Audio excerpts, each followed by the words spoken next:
আকাশে সূর্য ওঠে প্রতিদিন, আমরা সূর্যের আলো পাই প্রতিদিন। সূর্য ছাড়া আমাদের চলে না। তেমনি আমাদের আছেন একজন, যিনি আমাদের প্রতিদিনের সূর্য। তার নাম রবীন্দ্রনাথ ঠাকুর। 1861 থেকে 1941। তিনি আমাদের জীবনে সারাক্ষণ আলো দিচ্ছেন। তিনি বাংলা ভাষার সবার বড় কবি। শুধু তাই নয়, তিনি আমাদের সব কিছু। তিনি কবিতা লিখেছেন, গল্প লিখেছেন, উপন্যাস লিখেছেন, নাটক রচনা করেছেন, গান লিখেছেন, প্রবন্ধ লিখেছেন। তিনি কি লিখেননি? তিনি একাই বাংলা সাহিত্যকে এগিয়ে দিয়ে গেছেন কয়েকশো বছর।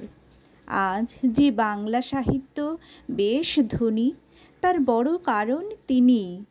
তার কথা অল্পতে বলে শেষ করা যায় না। সেই জোড়াসাঁকোর ঠাকুরবাড়িতে তার জন্ম। দিনটি ছিল 25শে বৈশাখ। অসংখ্য কিছু লিখে গেছেন, কবিতা যা মানে মনের মধ্যে দাগ কেটে দেয়। তার মধ্যে আছে সন্ধ্যা সঙ্গীত, ভানুসিংহ ঠাকুরের পদাবলী, করি ও কোমল, মানসী, সোনার তরী, চৈত